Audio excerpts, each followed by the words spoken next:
Hello, hello, good morning. Happy Monday, July 6th, 2026. I'm Manila Chan. Ted Rall is on the potty break. You are tuned into the Ted Manila Information Show, TMI Show for short, because we bring you way too much information. We do it live Monday through Friday, 10 a.m. Eastern Time, so please be sure to hit the like, follow, the share, and the subscribe button. And most importantly, drop a line or an emoji or something in the Rumble chat. Don't just lurk. We have to reach our new metric requirements per Rumble starting July 1st. So we're almost there. Producer Robbie says we have an ad. We're almost there. So we appreciate all of your help in inching towards that new unique chatter metric. Yep. And Robbie, go ahead. You want to put the ad up there and get that out of the way? Yeah, I will go ahead and get knocked out right now. Just 1 second here, boys and girls. I'll cover myself up because conveniently enough, it's on the right, just like I am. You probably notice is growing fast and it's not slowing down. They're building a real alternative to big tech that puts creators first and actually protects free speech. And now there's Rumble Premium, an easy way to upgrade your experience. With Premium, you get ad-free viewing across the platform, no pre-roll, no interruptions, just the content you came for. Plus, Premium members unlock exclusive content like bonus videos, behind-the-scenes drops, and more from your favorite creators. Right now, Rumble is offering $10 off an annual subscription. Just go to rumble.com/premium and use the promo code STUDIO at checkout. That's rumble.com/premium, promo code STUDIO. No ads, more freedom, and content as you care about. That is the deal. Or you can click on that little subscribe button right there up under the chat.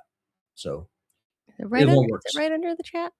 Yeah, it's very convenient. Well, it's right up under the box where we are now. Also, if you want to see the Rumble Premium content for TMI, you can just become a channel member for $5 a month to have access to all that content. If you want to see everything though, then that's where the Rumble Premium stuff comes into play.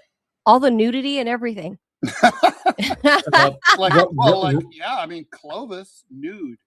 Yeah, Rumble will fry you if we ever did that, but it is a good idea. Clovis is naked as the day when he was born.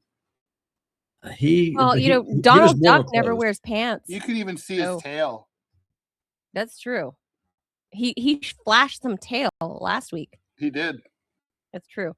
And before we jump into all the topics, I just wanted to put this up on the screen.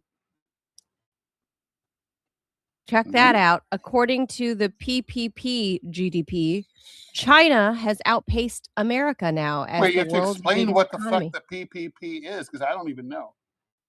Hold on, let me pull it up. Can I make it bigger? Can I do? No, that makes us bigger. That's that's not right either. Okay, that's not right. Manila, you have to explain what is the PPP before you start comparing. I'm going to read it because I'm not going to explain it well. Okay. So this is from my favorite graphics. I don't know what they are. Some outlet. So nominal GDP measures global economic weight. PPP is the adjusted GDP, which better reflects output relative to local living standards. So if you look here, the top 5 in nominal, that's just straight like counting the dollars. The top I'll go to the top 10. Look at that. Top 10 in nominal GDP. America, China, Germany, Japan, the UK, India, France, Italy. Russia comes in at number 9 and Brazil at number 10. And our neighbors to the north, Canada, number 11, real close to Brazil. I did not think they were going to be less than Brazil. But anyway, the triple P GDP, which is adjusted for local prices and living standards, Ted, 1.3 billion Chinese people have a better standard of living than America. In no way, shape, or form is that surprising.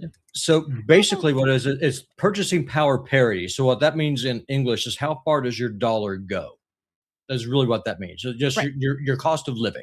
How expensive does it cost to live in China versus the United States? And the answer is, if we were just to kind of make it simple, your dollar will buy more in China than it does in the United States. Yeah, and that's what matters, right? It's like the ad that says like it doesn't matter how much you earn, it's how much you keep. Yeah. And that's true. Yeah, your yuan goes much further than your US dollar. Your yuan in China goes much further in China than your US dollar does your greenback here. That's what that's saying. By $12 I trillion. mean, that is astonishing when you consider the fact that China was in famine Yeah. shortly before I was born, right? And I mean, they were still completely a third world country and impoverished when I was born. And for much of my childhood in the 80s. When I was a kid, people still said, like, you know, your parents would tell you, eat your dinner. There's starving children in China. Now, parents in China tell their kids, eat your dinner. There's starving kids in West Virginia. Well, ain't that the truth? But how crazy is that? And then in the triple P, Russia ranks as 1, 2, 3, 4, number 4.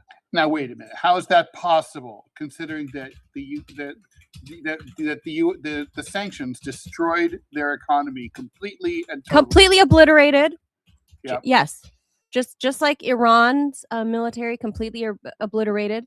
Yeah, I mean, the G7 has done a fantastic job in raising Russia's price parity. How about that?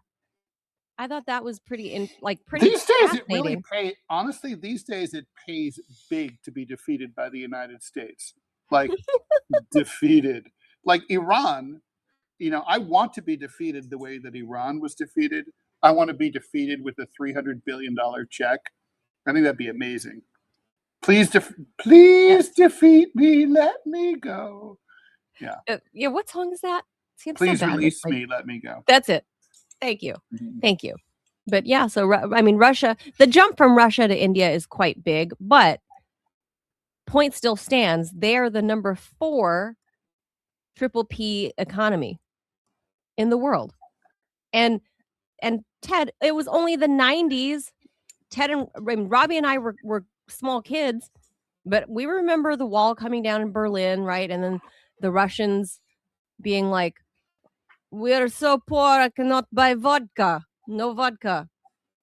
And now, what? They're number 4 in the world. So, yeah, all the sanctions, all that stuff, Robbie, in our lifetime as kids. And obviously, you know, the Yukis kicking their ass. Of course. There you go. I mean, the Yukis have been on the way to Moscow now for 5 years. Well, I it's hadn't a heard long that. way. It takes time. A lot of it, what people don't know is that they're taking Spirit Airlines. And Oh, are they trying to get refunds for the exactly because of the closure and the big queues in Kiev? Yeah. So there you go. I thought that was interesting to share. Big shout to all the new chatters. They're here on the TMI chat. Thank you. Seriously, y'all have no idea how much this helps. Seriously. I cannot express how much it helps. I can make content. I can make the shorts. I can make the clips. The one thing I cannot do, I cannot make people chat. And so seriously, thank y'all. Yes, thank you so much, because that was the one metric we were worried about, because our watch hours are there. Rumble changed all of this stuff up and said, hey, starting July 1st, all the content creators have to meet all these new metrics. I think it's because when they came roaring into the platforming world, a lot of people qualified. I guess the bar might have been too low or something. And a lot of people were taking cuts of the pie, and the slices got thinner and thinner and thinner. And now they're trying to suss out some of the dead weight, I think. So we appreciate you guys being in there. Well, it's that, and also Rumble bought 9 data centers. So I mean, they are actively growing, because kind of like how Parler discovered, if you don't own your own systems, you can get shut down and destroyed. Rumble doesn't want that to happen to them, and so by owning their own systems, I mean that's how to make sure that doesn't happen. Second, I mean, people with the higher numbers should get paid more than what they were. Like Ted on deprogram, we saw our numbers just rocked, but our monthly payments continue going down because there's so many people involved. So I understand from a business perspective why it is, but it's definitely punching down, especially over on gaming. Because if y'all look right now, there's like 400 people on Rumble watching gaming in its entirety. So for me, Oh, that's wow. so for Putin by gaming. I mean, this Help Robbie out. yeah, it could be the death knell. We'll just see what happens. But I think TMI then deprogram will be fine with y'all's help and y'all's support. So thank y'all. Yes. Please help out your favorite white nationalist right there. Your Hey! favorite Christian fundamentalist. Christian nationalist. I mean, he is white. Christian white. Well, white as an adjective. It's not a pejorative. I'm just saying it's an adjective. White nationalist is a pejorative for sure. No, I didn't mean it that way. I meant white, comma, nationalist. All right. Not white nationalist. I meant he's white and he's a nationalist. I can be a white nationalist. I'll be whatever you want. I mean, I honestly don't care. I mean, that's the whole reason Putin bot gaming exists as a handle, because people kept calling me, "Oh, you're just a Putin bot." Like, okay, sure. I'll take your insult and make it my own. You should take this this graphic, Robbie, and all hail the glory of Mother Russia that they're number 4. Like the Muscovites are living well. Let me tell you. I know people that live there and Americans that live there, and they are, sanctions or no sanctions, they have never been without. They say everything's clean and beautiful, and they're not getting raped in the metro at 2 a.m. They're enjoying the masterpieces of art that are having lining been there. I don't know how long you would live if you tried to commit a heinous crime like that. And I don't even think the cops. You know what I mean? Like, I don't think Russian people would like. Yeah, they won't have it. Yeah. Well, did y'all see the story I sent y'all from the 4th of July of my hometown, Pensacola? Some thug just went in, just downtown, just shot 6 people, killed one of them. So because America. Because we have a disordered and crazy society. And that's not untrue. Yeah. I mean, that's a big part of the problem, honestly. But I'll go away now so y'all can do the show. America. Hell yeah. All right, with that, let's go. All right. So Ted, this I found this very interesting, and you should too. You're a fan of the vagine. I am. It's true. It's one of my favorite places on earth. You know, so for all the straight men and all the women out there, there's this new club, and I put it in quotes, air quotes, the Billionaires Vagina Club. What happens when women's healthcare becomes a luxury product? This is what inspired the thumbnail. So Silicon Valley has always had a thing for optimization. You guys know all this, right? Like Ted and Robbie, you guys know, like all the sleep maxing or like fun maxing or whatever. I don't know. All the maxing, whatever on TikTok. Stupid maxing. Like you have to max out whatever the hell it is you're doing, right? So max it out, like maxed out credit card, max it out. So is there a channel for like credit maxing? Dumb maxing. Yeah. So stupid. So Silicon Valley has this thing for optimization. That's where it originated, the whole maxing idea.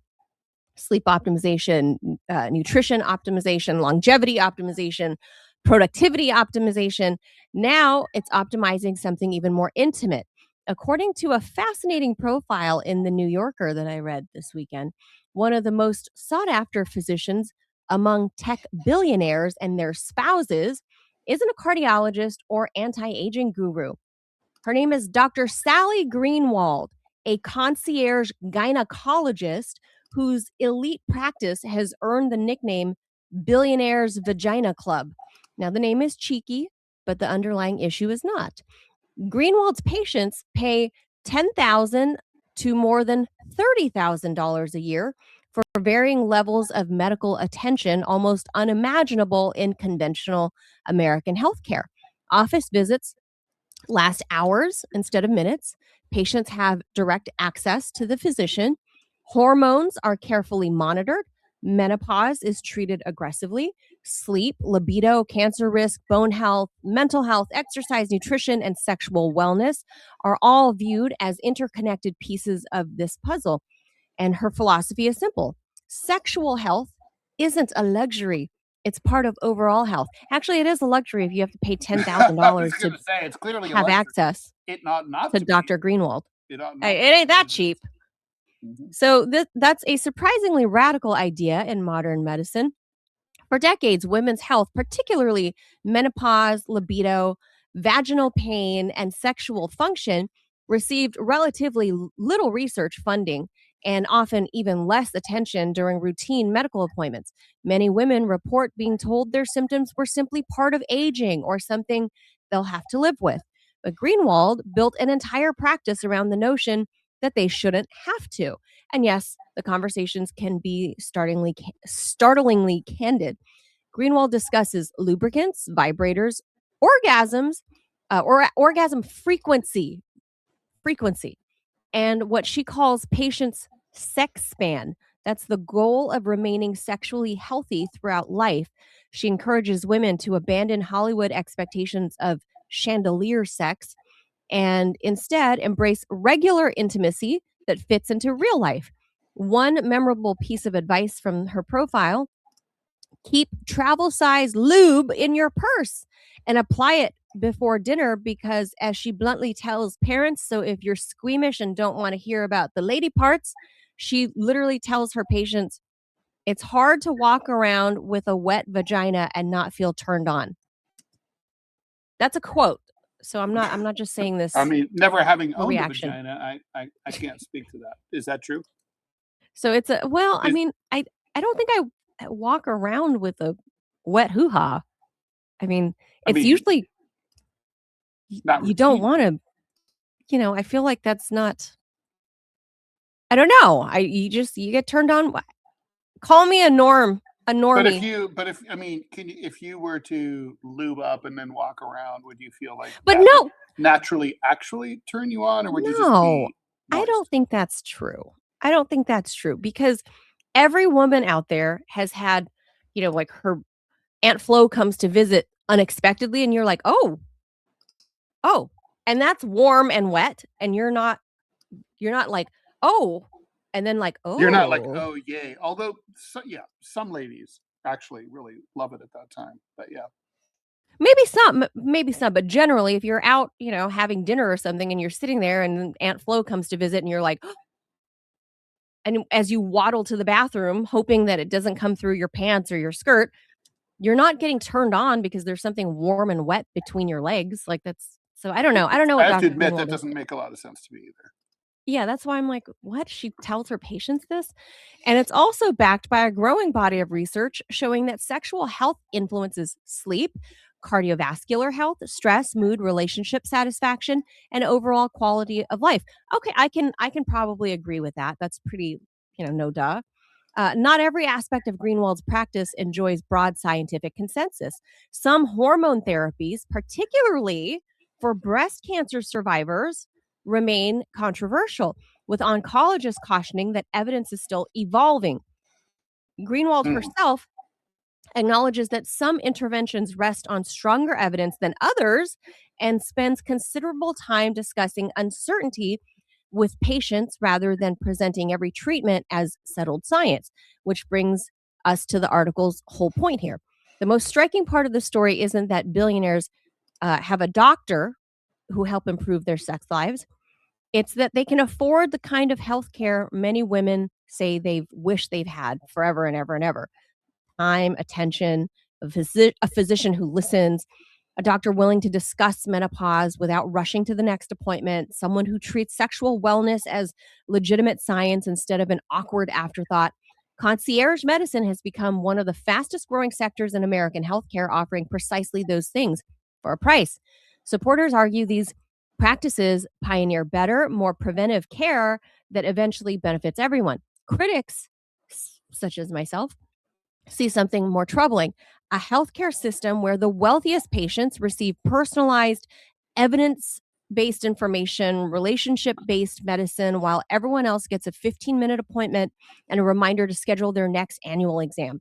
The so called Billionaires Vagina Club makes for an irresistible headline, obviously, but by the end of this New Yorker profile, it becomes clear that it's almost beside the point. The real question isn't why wealthy women are paying tens of thousands of dollars for this level of care. It's why so many women believe that's what it takes to finally be heard. That's not necessarily my view, about women being heard. What's more striking to me is that this level of care has to come from the private sector, and that it's almost like it's not owed, like medicine or the practitioners don't owe it to you as a patient. Like, let's say you're a Medicaid patient, right? That this kind of level of respect and care isn't owed to you too. Isn't that due to you? I mean, you start to question, Ted, the why some of these people go into the healthcare industry. It's not so much health care because they're not really caring that much about you, um, because of our whole, healthcare financial infrastructure, right? Hmm. They're meant to turn patients over as quickly as waitresses want to turn you over on a busy Friday night, right? Like they want to turn the table because that's how they make money. The more patients come through, that's why everyone gets rushed through.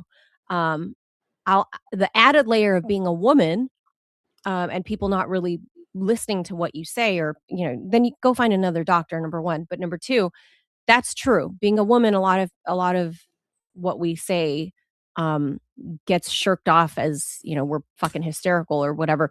But intuition, I'm living proof of that with the whole stage 0 breast cancer. Like, there was some weird intuition in me that how it all came about, but it's having, I'm lucky to have doctors that actually cared and listened, but and I'm far from a billionaire, but this is what it is in Silicon Valley. Concierge medicine, and it's all these the wives of these rich tech CEOs that have access to this level of care, and that should be that. I mean, I don't think it astonishes anyone, um, but it's sad. It's sad. It's sad to see. Uh, your thoughts, Ted? I'm gonna read the viewer.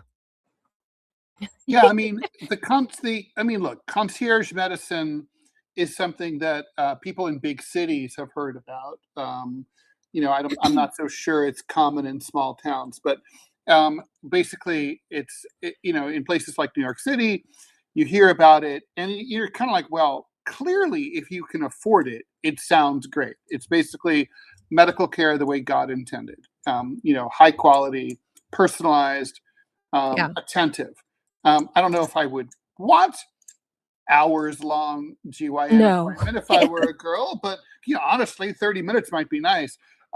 So it's just like it sucks. Look, this is the nature of capitalism.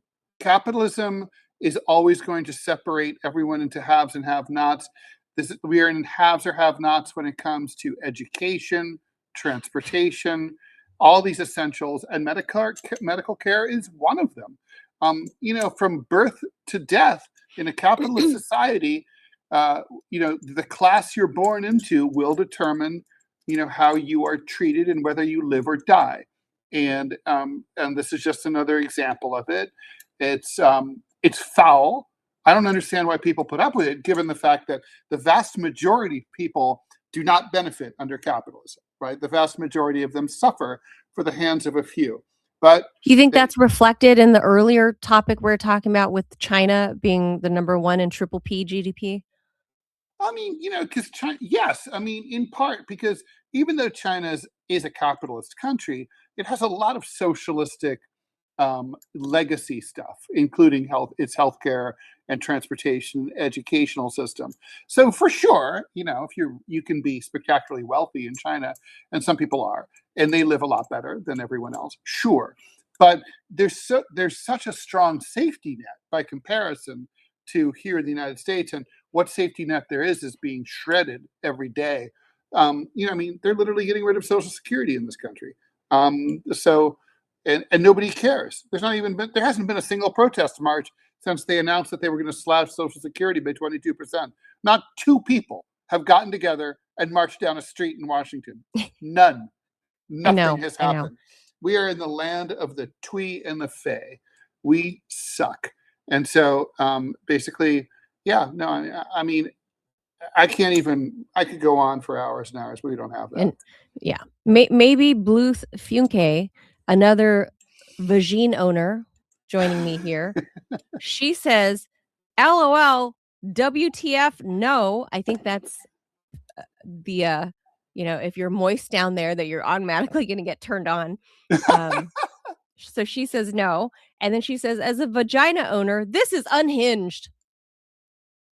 I think all of it though, the healthcare, so I don't know. What do you is this Dr. Greenwald woman? Probably no relation to Glenn. So let's not Probably.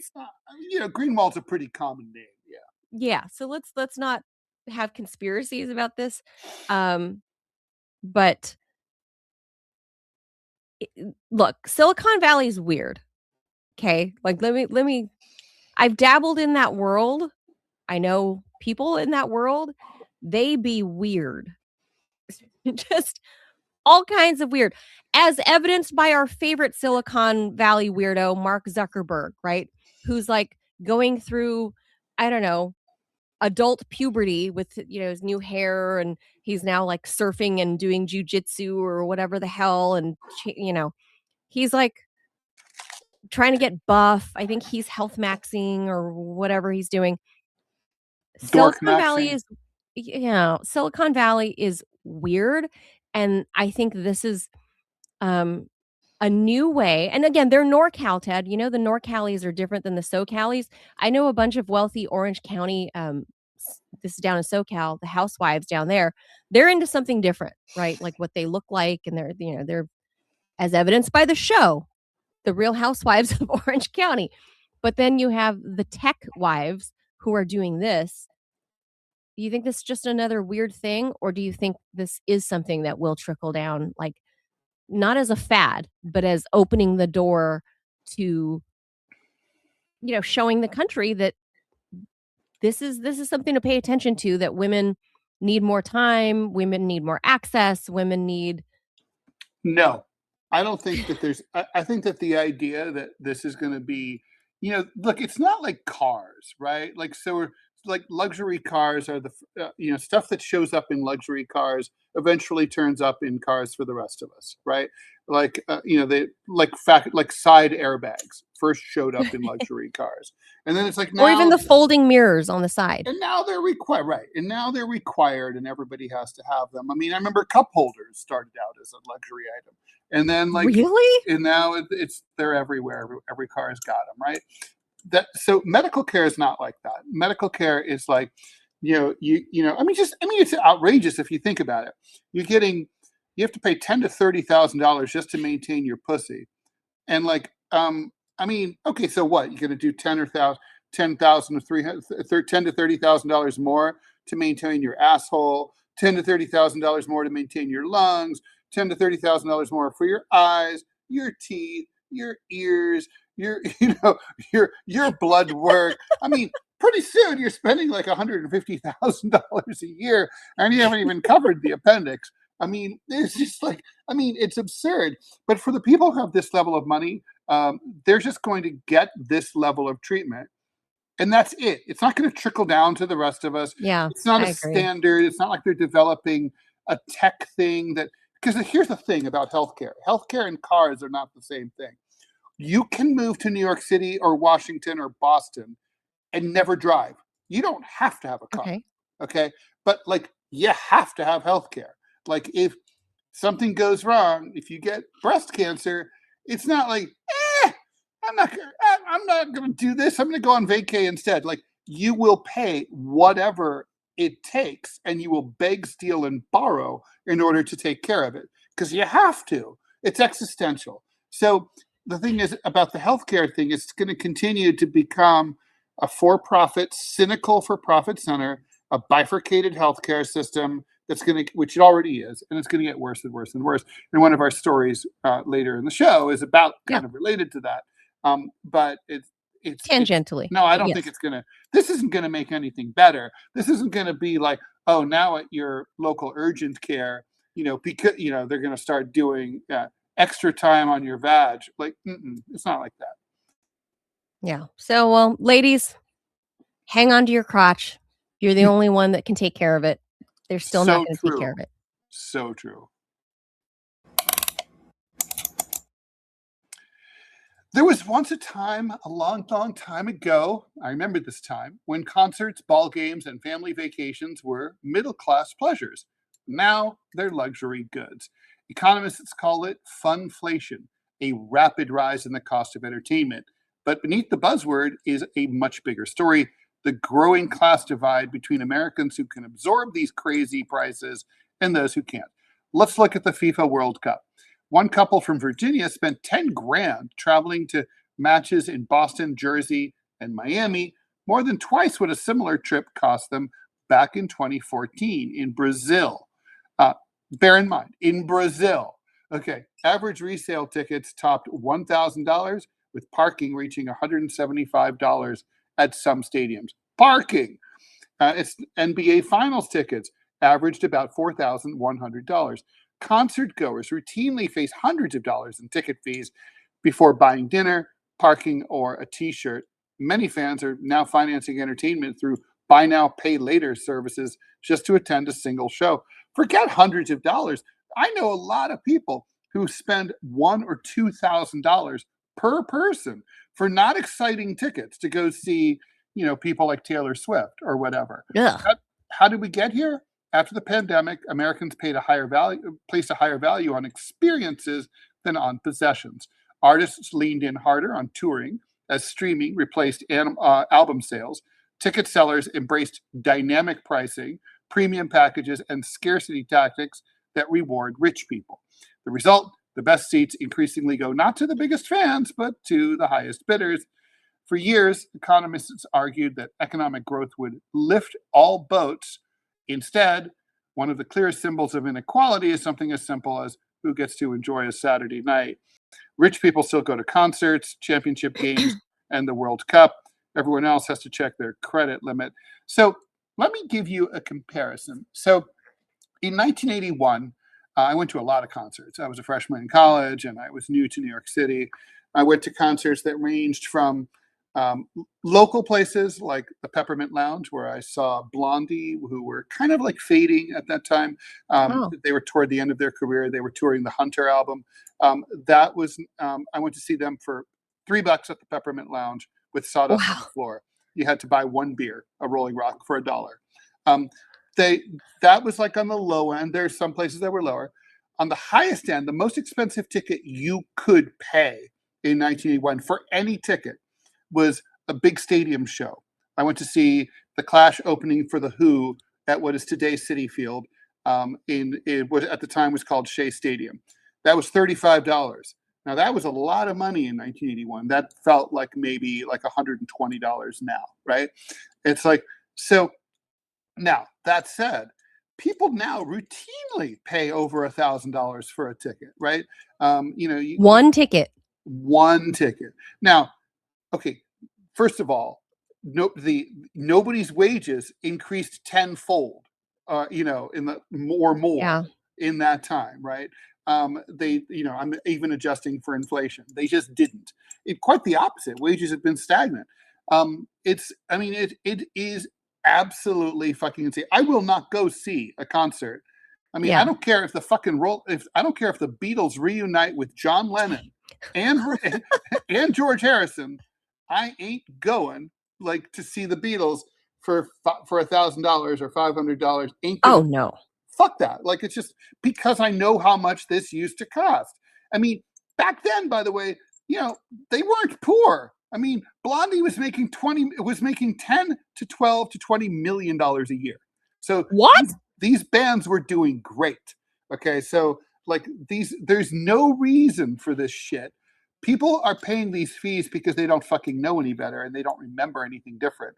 But it's insane. And it's like, I just, you guys do what you guys do. Well, that's the I class just warfare now. won't. I won't. That's the new class warfare, is to get the ultimate TikTok video, right? At a T Swift concert or whoever. I don't know what people listen to these days. I'm still listening to Joy Division and The Cure, so I don't know. Yeah. But Well, the Cure's still tour, right? So I know. During the pandemic, they put out a freaking GoFundMe. I don't know what happened to that. I know they were making millions and millions in the 80s, so I guess maybe they just squandered their money or something, but during the pandemic, they had like a GoFundMe and they're still touring because yes, fans like me are grateful. I haven't seen them in a very long time. But I like you, Ted, I have a budget and I'm willing to spend, maybe for an event like that, maybe if it was The Cure or I'd be willing to I go. guess I'd be Joy willing to go up to like Hmm. about maybe 80. Yeah, I was gonna say last time I went to a concert, I paid up to $73, and that was, like, I would be a little out in the resentful. nosebleeds in the like, that's I can't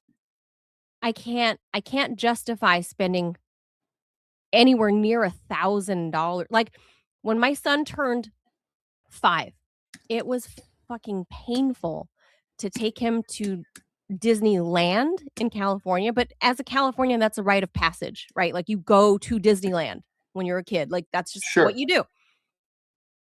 And holy shit, Ted, for a family of 3, just the tickets were over $500 just for at the time before, me, my husband, and my son, $500 in tickets, and we didn't even get the upgraded, like, line cutting pass or whatever. This is just the tickets, not to mention the food, the drinks, renting a stroller, their car, a big kid stroller or whatever. Like, everything added up, and the whole day, I think, ended up costing $1,000 for one fucking day at Disneyland. That's Not insane. overnight, And even so, that's one day. still 3 people, and it's an Yeah. all-day experience, and you get some food and shit, right? Yeah.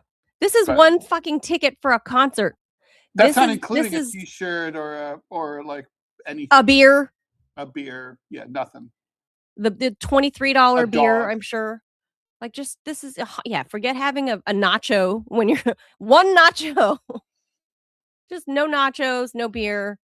That I mean, this really is we really are becoming this society and I'm not normally so like socialist harping, It's the but fucking Hunger Games, man. It's insane. this is where the people that have can flaunt it on TikTok and Instagram and the have-nots, we just have to wait till it's, whatever show it is streaming on Netflix for our $20 a month membership on Netflix because that's what we can afford. But it's really sad. And I don't know if the musicians they've gotta be in on it, right? I mean, they know what the ticket prices are, right? Yeah, they're well aware, and They're in on it. they're in on it. Yeah, they could say like, we don't want to charge that much. We like our fans too much. I mean, they could. I don't know what it's summer so much for summer fun, Ted. So much for summer fun. All right. So after the Luigi Mangione case, and that's obviously tied to the vagine conversation we were having earlier. Oh, by the way, thank you to Sierra Juliet Mike donating some cash. Says I got to give you $1 for this hilarious conversation about the vagine. The vagine is no joke. There's nothing funny about the video. The vagine is life-giving and life-altering. Uh somebody on okay, I guess we have to dip into YouTube, Robbie says.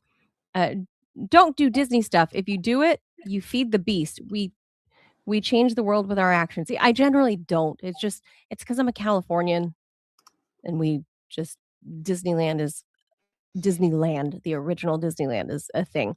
Yeah, So yeah, it is kind of like a requirement for Californians. yeah, it's a rite of passage. And plus, we live out here now in the DC metro and there's no cool, amusement parks for little kids, right? So when I took him home to visit my family for his 5th birthday and then he didn't want to do Disneyland. I wanted to do Disneyland for him. He wanted to drive up uh PCH and see the coast and the bluffs and see the state capitol. That's what my dorky 5-year-old at that time wanted to do, Ted. I think He wanted to he see was obviously right. he was, Well, but driving up the I was PCH determined. is awesome. So, Oh, that's great. PCH is beautiful. Pacific Coast Highway, for those who don't know. Pacific Coast Highway. So, I think he'll be more interested in doing it. Now I know we've done it. All right, fine. It's over. Robbie says there's so much history here. Do Fredericksburg. We go to Manassas, but Williamsburg stuff. I know there's all this American history there. He's right now, he's little. He's still into he wants to see state capitals for some reason. That's like his thing. He loves state capitals. really. I have a nerd kid. Yeah, he loves state capitals for some reason. I don't know why. He's interested in like the building architecture and the dome, and he's yeah, he's a different kind of kid. As much as I'd love for him to be an athlete, he's a mathlete. Huh. Asian mom's dream, mathlete. So there's that. But anyway, back to this story. So after the Luigi Mangione case thing going on, police are quietly now warning CEOs America's class may be turning dangerous. Class anger, sorry. The killing of Brian Thompson shocked the country. Now law enforcement agencies are asking a broader question. Some people say shocked, other people say pleased. I'm still not into the whole use of violence. It's just so he says, was it an isolated crime or a warning? According to documents obtained by The Intercept, the New Jersey Regional Operations and Intelligence Center, that's a mouthful, circulated a bulletin to corporate security professionals warning that growing economic frustration and widening wealth inequality could increase the risk of targeted attacks against wealthy executives. The memo specifically cites the alleged killing of Thompson by Luigi Mangione as a possible catalyst for copycat violence against corporate leaders. The bulletin argues that public frustration is increasingly directed toward CEOs, with some Americans blaming corporate executives for rising healthcare costs, housing affordability, stagnant wages, and broader economic inequality. Investigators also referenced online rhetoric calling for violence against business leaders, suggesting that isolated acts of extremism could inspire additional lone wolf attacks. The report has sparked controversy. Critics argue that fusion centers, those are government intelligence hubs created after the 9/11 attacks to share terrorism-related information, so they're fusion centers, should focus on I thought it identifying was like a genuine fusion threats. cooking center, like where it's like Yeah. inexplicably it's Burmese and Mexican. But That could be delicious, Ted. Could be delicious. Similar profiles, flavor profiles there. It says they should focus on identifying genuine threats, not treating criticism of economic inequality as inherently suspicious. Former FBI agent Michael German, talking to The Intercept, says the language risks portraying public anger over wealth disparities as extremism rather than recognizing it as a legitimate political concern. At the same time, law enforcement has a difficult balancing act. The First Amendment to the Constitution protects even harsh criticism of corporations and the wealthy. It does not, though, protect threats, incitement, or acts of violence. Intelligence agencies routinely monitor public rhetoric when assessing whether lawful speech is evolving into credible security threats. The larger question extends well beyond one criminal case. It's whether growing economic frustration remains confined to political debate or whether a deeply polarized America, a small number of individuals, may increasingly decide to act on it. Look, I'm big. I'm a big First Amendment. Even if you want to call me the C word, I'm not bothered by it. I don't care. I don't like whatever. I'm a big First Amendment person. You can say the most racist, most horrible thing to me. Don't care. I just don't care. You have the right to say it. It's fine. I don't have to agree with you, right? Or anything else. But the threats and then that do lead, can sometimes lead, not always, but can lead to physical acts of violence as Americans become a little more loopy out there, Ted, because they have no access to medicine and they have no access to psychiatric care. Like literally, there's no access to psychiatric care. Nope. None. So, can it trigger some people because they're falling down the rabbit hole on Twitter or I'm wherever they're surprised it looking, doesn't Reddit, or happen more. Manila, I am listen, too. these CEOs, they have the ultimate. I mean, they have the key to their own prison cell. They have the ability to free themselves of the fear of being whacked by a Luigi. All they have to do is shape up and start making healthcare more affordable and quit being so fucking mean and greedy. And then, stop turning people down for essential care. And you know what? You won't be killed when you're walking down the streets of Manhattan. So you have that option. I mean, I love that that's not presented as an option. Like, oh, you could change your act, quit being a shitheel. This is kind of like telling, hey, SS officers in occupied Europe, be careful. There's a lot of people being radicalized in this resistance.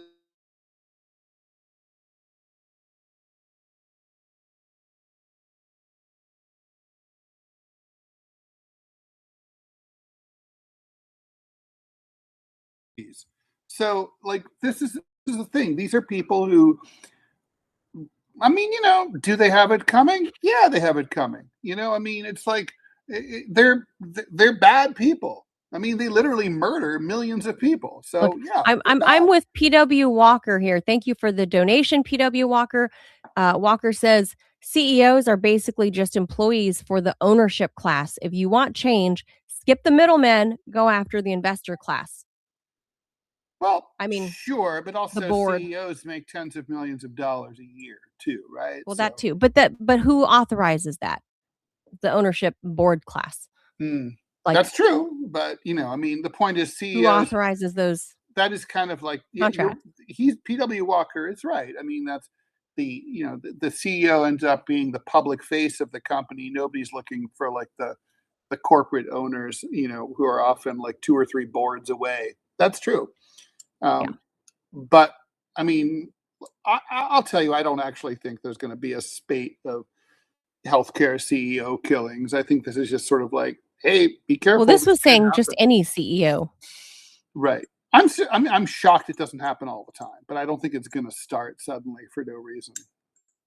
Well, yeah, if you also consider the stuff that's going on with the continued evolution of these slow leak Epstein file stuff, and like Bill Gates testifying 2 weeks ago, right, to his relationship with Epstein. I mean, he's still the CEO of Microsoft, isn't he? Or was, I or don't think so. Mm-mm. I don't know. But I he's still the I think face of Microsoft. I think he's like on the board, but he stepped down as CEO. Yeah, he's still one of the founders and he's still the face of Microsoft. And so people like him are going to be surrounded with security, like ramped up security measures, because all the plebes are just sick of their shit. Just Yeah. like, you're running off to islands doing God knows what, bringing home whatever, y- you know, penis eating disease to your poor wife, who's also a billionaire, that she can go to that concierge service. She probably does go to Her Dr. voucher's gonna be Greenwald. fine. She'll be fine. She'll be fine. She can afford Dr. Greenwald. But people are sick of hearing that shit, right? And that's the problem. So I don't know. I'm not a fan. I'm not a believer in like violent acts like that, especially targeted to like one person. So I'm with Walker What is there. it? Are you in favor of all of the Fortune The 500 CEOs are all simultaneously whacked? That's okay. No violence. But I'm saying, and if you want change, I'm with Walker in the sense that you have to somehow get the investor class, the board class in line. I don't know how you do that, but you do. And John D. Cockefeller, JDC, our in-house scientist there, thank you for the donation, says laws are a threat made by the dominant socioeconomic ethnic group in a given nation. It's just the promise of violence that's enacted, and the police are basically an accompanying army. Yeah, that's true. I'm more libertarian on on all that stuff. But all right, we got one more story. Okay, I love this story. So, for nearly 50 years, everyone who rolled an ankle or pulled a muscle heard the same advice: rest, ice, compression, elevation, aka RICE. It became the gold standard for treating sprains, strains, and other soft tissue injuries. Now, sports medicine experts say not so much. So, inflammation, the thing that we've spent decades trying to eliminate, turns out to be a very important healing tool. When you injure your tendon, ligament, or muscle, your immune cells rush to that area, clearing out damaged tissue and releasing chemical signals that activate stem cells and begin rebuilding what's been injured. Research shows that aggressively suppressing the process with ice or anti inflammatories like ibuprofen actually can slow down your healing in some cases. So, the R in RICE is the biggest difference. Complete rest is now viewed as counterproductive. Studies show that your muscles begin losing strength within days of immobilization, while gentle, pain free movement helps stimulate blood flow, reduce stiffness, and encourage tissues to heal properly. Many clinicians now recommend a hippy dippy approach known as peace and love. The first phase, peace, stands for protect, elevate, avoid anti inflammatories, compress, and educate. After the initial day or two, treatment transitions to love. Load the injured, I'm never going to remember any of this. Load the injured tissue gradually, remain optimistic. What the fuck does that mean? improve vascularization through light aerobic activity, and perform targeted exercise to rebuild strength and prevent re-injury. None of this means you should never use ice. Many physicians still recommend it for short-term pain relief. I would say also right after it first happens. And severe injuries should always be evaluated by a healthcare professional. But things are changing. So I'm very prone to these kinds of injuries, Manila. I get sprained ankles very, very easily. Walk it off, pussy. Yeah, quit pussing and be optimistic, Ted. Optimistic. I don't know about what is that. Off. You're gonna like think optimize this. Anyway, you're gonna think you're spraying away. You're gonna think your ankle spraying away. Stupid. But anyway, the point is like, no, I mean, look, I agree that the total immobilization is a mistake. So look, if you sprain your ankle, happens to me all the time. I know I've tried everything. And so I can verify some of this. Basically, what you want to do is you want to initially ice it so that the swelling, you can control the swelling at that initial stage. That's the main point. Then that's it. Don't ice like tomorrow or the day after. Just ice initially. Wrap that fucker with an ace bandage. But then, like, walk around. Like, don't go on, don't climb K2, but you walk around in your house, certainly when you're watching TV, maybe keep your leg up, but don't go crazy. Don't try to be like, I don't want to move. Like, go to the bathroom, walk on it, like, whatever. I had a little minor surgical thing recently and I'm back on the bike. I'm doing my thing. I feel better for it. I'm just saying, like, it's true that, like, sort of like what they used to say, bed rest for, pregnant women. That was a mistake. No. That's totally out. Remember when people had pneumonia, they would wrap their chests like with like bandages. Turns out that was making it worse because then tighten your chest. Yeah, so the lungs couldn't breathe, and oh my god, so they couldn't expand. Yeah. So they used to do that. That was a standard thing when I was a little kid. That was standard care in the 70s? Mm-hmm, yeah. So, oh my god, weird. So well, like, or ribs. If you broke your ribs, they would wrap your ribs.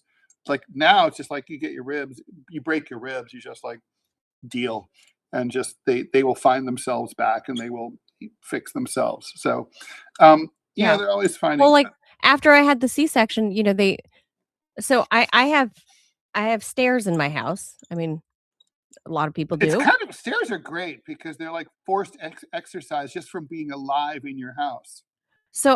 So after the C-section, after the second baby, I don't remember them saying this to me with my first baby, but with this last baby, they're like, "Oh, set yourself a place to sleep downstairs for a few days. Like, don't be walking up and down the stairs, and Like, you can't walk up the stairs. Like, yeah, okay. To hell with that. I went to sleep in my bedroom with the new baby the day they let us come home, right? Like, I was, like, 2 nights in the hospital and came home. There's all this stuff. I mean, yeah, look, a C-section is a serious surgery, right? Like, there's, like, 2 or 3 sets of stitches that go on in there. There's multiple, like, different shapes of incision. Did you know that, Ted? No, I did There's, not know that. the first incision on your skin is that the scar that you can see goes straight across the lower abdomen. Inside, they cut like a horseshoe shape to make a flap, in order to get to the baby and pull out your whole, like, fucking uterus. But so there's, like, different shapes going on and different stitching. They're stitching in different patterns all over my abdomen. And they were, like, trying to tell me, "Don't walk, don't do this, don't do that." Look, after a day or so of bed rest in the hospital, I mean, got up and went to the bathroom, I don't know, hours after I woke up when I had to pee. Um, no, I don't want your catheter and I don't want your bedpan. I think everything they told me, I don't know if they told other women that, I think is wrong, because the way I handled myself with my son was like, I put the pillow over my tummy to cough or sneeze so that way I don't bust stitches, but I got up and walked, and the blood flow, and I had beautiful scarring. You couldn't hardly tell that I had, like, a Vitamin C-section. E is good for scarring. I did, like, everything. I didn't do anything that they told me other than the pillow over my tummy, because I think it's, like, outdated. I don't think that's correct, much like this whatever they're saying here. But I don't know necessarily, given how hippy dippy I even am, that you can think away optimistically, Ted. Think away your ankle sprain. I'm gonna think away my C-section incision, and it'll be fine. I don't think it works that way. Mm. But maybe what they mean is don't be all glum and like a shit ass sitting on your couch being, "Oh, my ankle sprained," or, "Oh, I broke my arm." Like, just don't be like that is probably what they mean, I think, I Right. hope. I hope.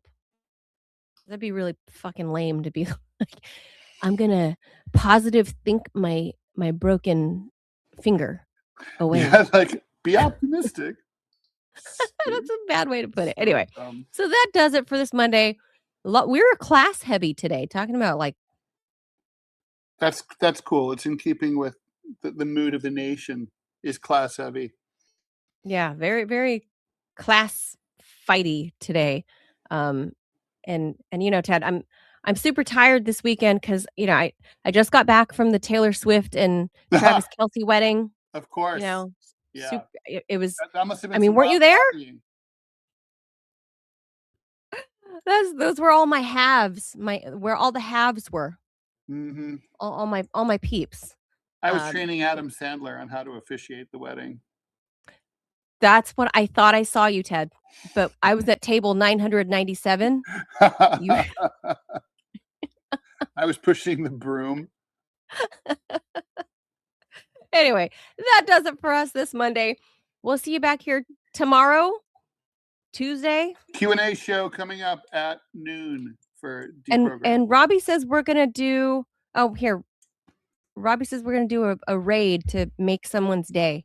Yeah, so basically we have to do 5 raids a month as part of the Rumble requirement. So I found a gaming channel with exactly nobody watching. So we're going to do 2 birds with 1 stone. We're going to help close the metric and make this guy's day. So just sit tight, drop him a like. I have no idea who the hell this guy is. Oh, maybe say hi in the chat for him because he probably has say that hi same for this issue. guy. I mean, seriously. I mean, a small act of kindness like that really goes a long way, especially if you're streaming to an audience of 1. So just agreed.